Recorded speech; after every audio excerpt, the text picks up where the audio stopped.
Global ITI के YouTube channel में आपका स्वागत है। आज का हमारा टॉपिक है लेथ मशीन। लेथ मशीन जो है फिटर ट्रेड में आईटीआई के लिए काफ़ी अहम भूमिका निभाती है।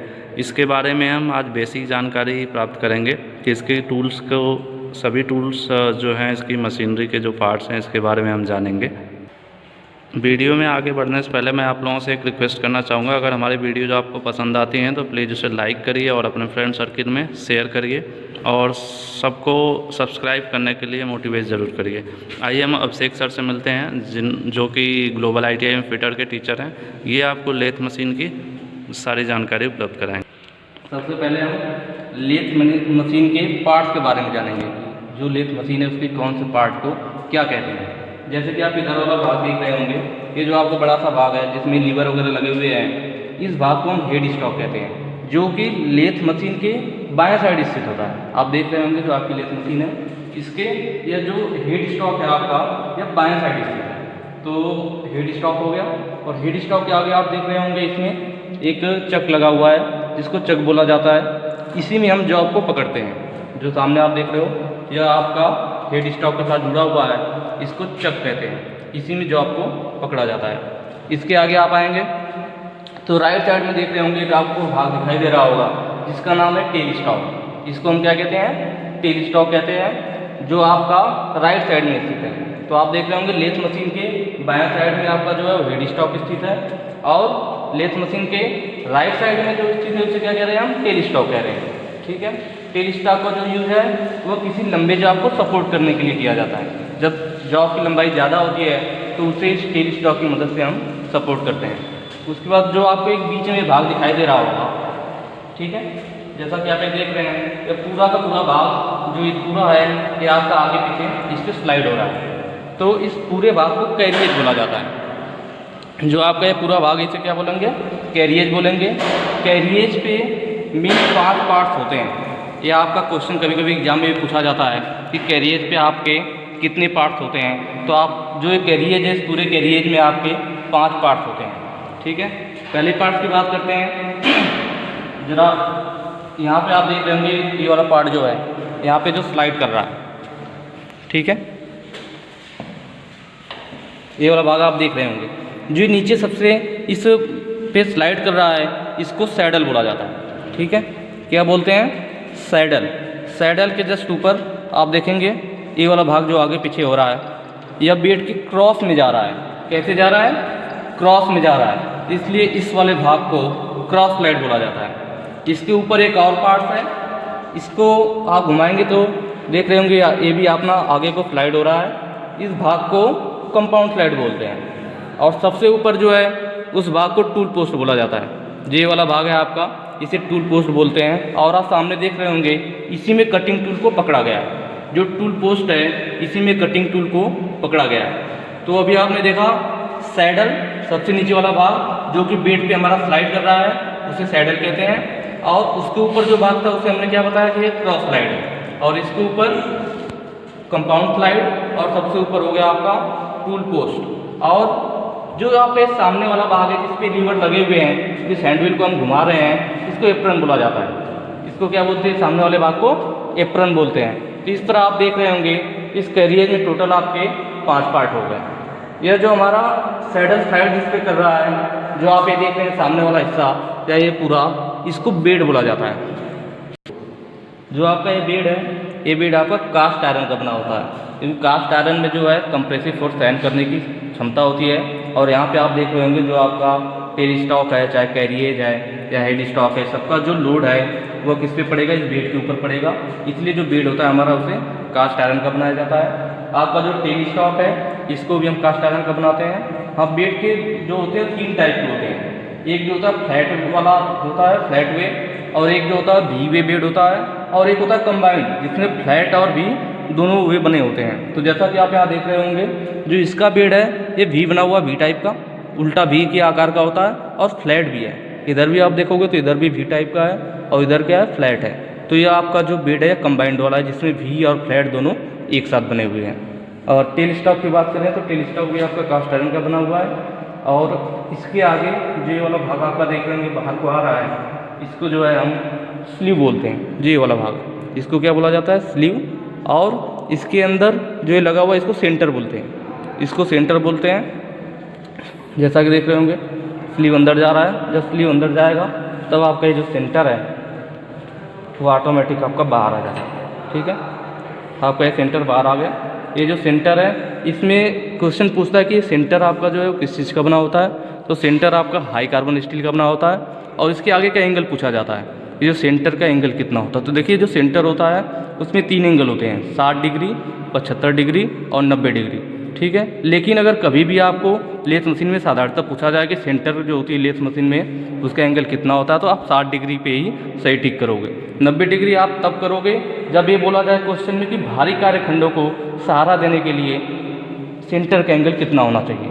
ठीक है, अगर जनरली जब भी लेथ मशीन में क्वेश्चन आता है कि सेंटर का एंगल कितना होता है तो आप हमेशा 60 डिग्री पर टिक करोगे, जब तक कि उस क्वेश्चन में ये ना लिखा हो कि भारी कार्यखंडों को सहारा देने के लिए सेंटर का एंगल कितना होता है। आप ये सेंटर देख रहे होंगे, इस सेंटर पे जैसा देख रहे हो आप, आगे मोटा है पीछे थोड़ा पतला है, मतलब सेंटर जो है आपका टेपर में है, आगे का हिस्सा ज़्यादा मोटा है और पीछे पतला है। तो ये क्वेश्चन में पूछा जाता है कि जो ये टेपर है ये कौन सा टेपर होता है, तो जो सेंटर पे टेपर होता है वो मॉर्स टेपर होता है। और सेंटर जो हमारे जब स्लीव के अंदर लगाया जाता है तो स्लीव के अंदर भी ऐसे ही जो ये स्लीव आप देख रहे हैं इसके अंदर देख रहे हो होल बना हुआ है, इसके अंदर क्या है होल बना हुआ है, तो इसमें भी सेम ऐसे ही टेपर कटा होता है जो कि मॉर्स टेपर होता है। तो स्लीव के अंदर भी मॉर्स टेपर होता है और सेंटर के ऊपर भी मॉर्स टेपर होता है।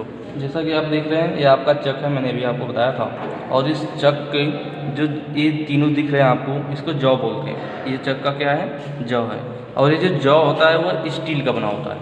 ये जो जॉ है इसके तीनों स्टील के बने हुए हैं। और जो ये चक है ये चक जो होता है आपका कास्ट आयरन का बना होता है। चक किसका बना हुआ है कास्ट आयरन का, और इसके जो जॉ है वह स्टील के बने हुए हैं। ठीक है, और ये जो आप मेरे हाथ में देख रहे हैं इस जॉ को आगे पीछे करने के लिए होता है, जॉ मतलब जबड़ा, इन जबड़ों को आगे पीछे करने के लिए इसका यूज किया जाता है। या क्या हो रहा है हम चक के अंदर इसे लगा रहे हैं और इसको घुमाते हैं, तो इसकी मदद से जो होता है आपका जो भी जबड़ा है वह आगे आएगा और पीछे जाएगा।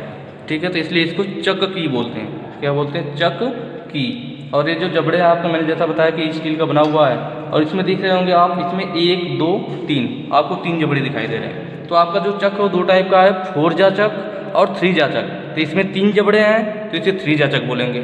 अगर यहीं पे 4 जबड़े दिखाई देते हैं आपको तो 4 जा चक हो जाता है। जो 3 जा चक होते हैं इसमें जब मैं इस चक्की को घुमाऊंगा तो तीनों जबड़े एक साथ पास आएंगे और एक साथ दूर जाएंगे।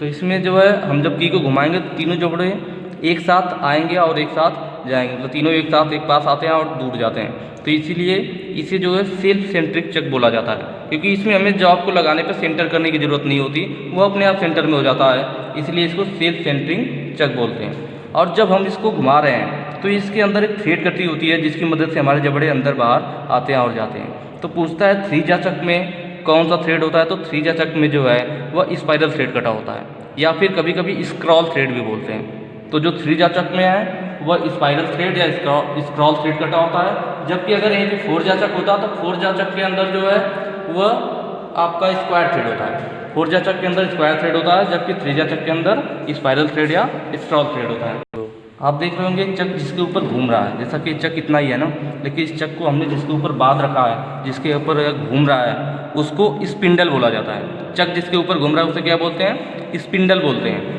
इसमें क्वेश्चन आता है कि जो स्पिंडल है उसके ऊपर क्या होता है, तो स्पिंडल के ऊपर जो होता है थ्रेड कटा होता है। ठीक है, स्पिंडल के ऊपर एक्सटर्नल थ्रेड कटा होता है, तभी तो हमने इस चक को उसके ऊपर कसा है। अगर थ्रेड नहीं होती तो आप चक को कहाँ लगाते हैं। तो जो आपका स्पिंडल है जिसके ऊपर चक लगा हुआ है, तो स्पिंडल के ऊपर आपका थ्रेड कटा होता है, वो भी एक्सटर्नल थ्रेड होता है। ये जो है आप नीचे देख रहे होंगे जिसके सारे दोनों मशीन के इधर भी है और उधर भी है, दोनों साइड, इसको लेग बोला जाता है।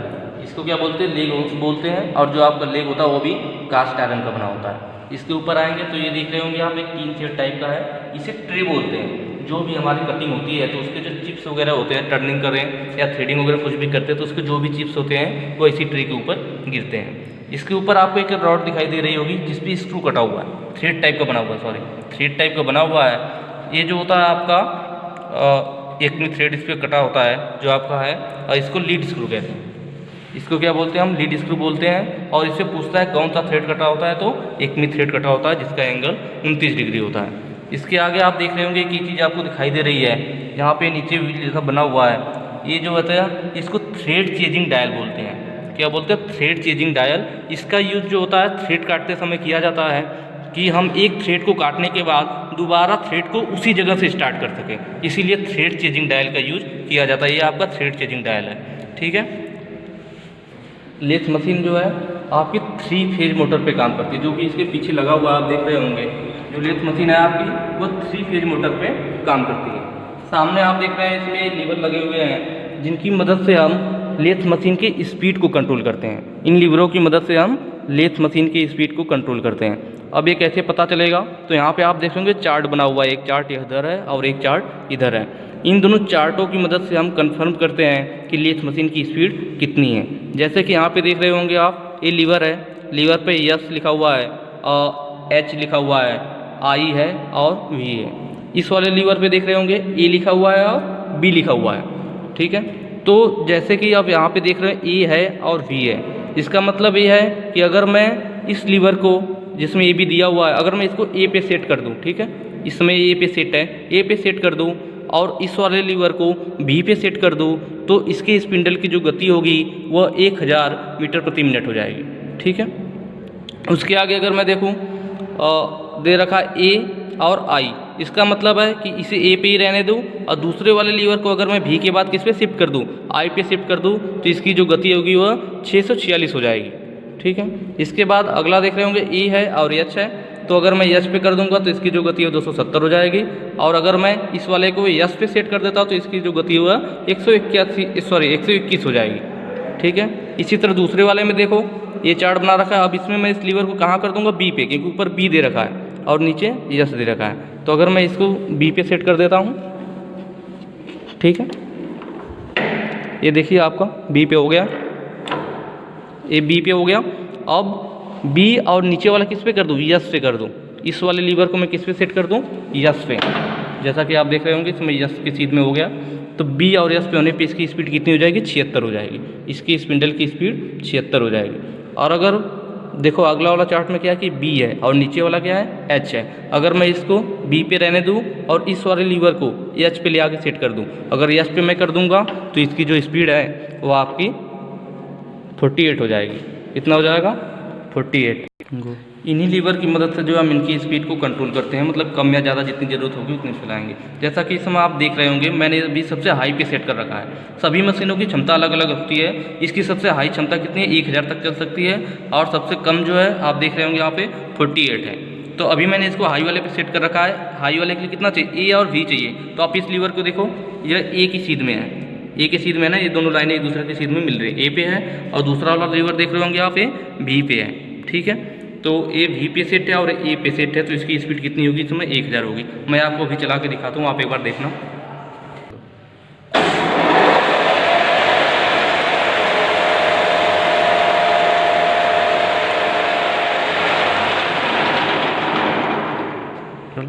ठीक है, ये आपने हाई स्पीड देख ली।